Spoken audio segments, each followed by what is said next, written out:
So you have an art print that you need to frame. You might have purchased this off the internet, so you might know what size your art print is already. But if you don't know the size, before you go shopping for a frame, you should measure it. It's very simple. Just get out a ruler, do a little measuring, measure the exact image size. This piece right here is a print that I made. I sold it to a customer and they want me to frame it for them. So that's what I'm going to show you in this video, is how to frame this art print.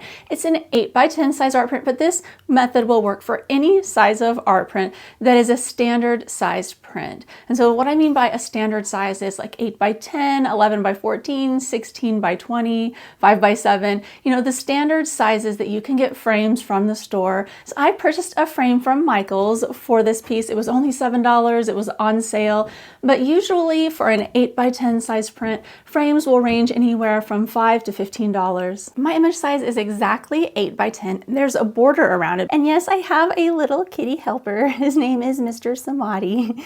He's my buddy. We're gonna see if he behaves during the video.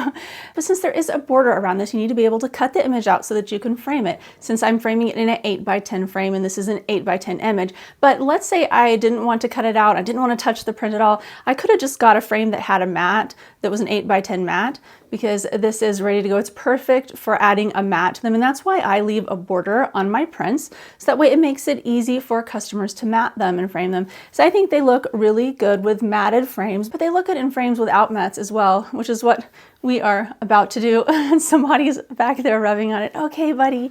No, no. It has plastic around it. This is the frame that I got from Michael's, and he likes the plastic feel, I think, when he nuzzles it. Anyway. In order to remove the white border, I'm going to use a paper cutter, but you could just use a pair of scissors and cut it.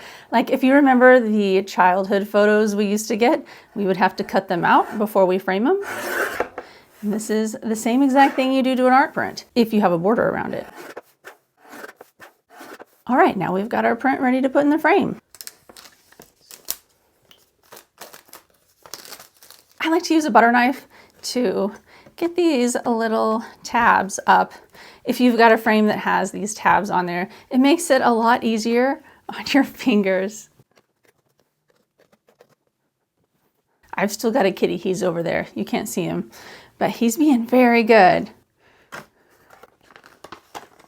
Now there are usually dust inside of these, so I like to just go over it with a Swiffer real good, just to make sure that on the inside, the dust is gone. And here's the important thing about the print size. You want to make sure that when you stick it in here, there's a little play, because if you don't have that and it goes all the way to the edge, it might buckle up in there due to humidity changes over time, because this is paper and it swells and contracts with the humidity and the temperature in the environment. So if you want your print to lay flatter for longer, then it's better to leave a little bit of place so it can expand and contract. And we need to make sure what side is up.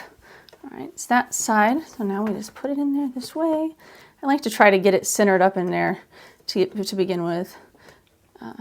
Go. It's pretty good.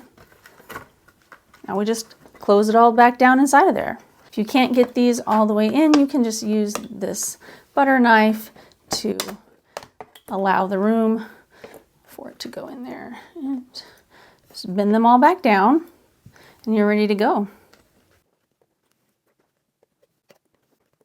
Well, it's all framed up and looking awesome. If you would like to learn how to make your own art prints, you can watch this playlist.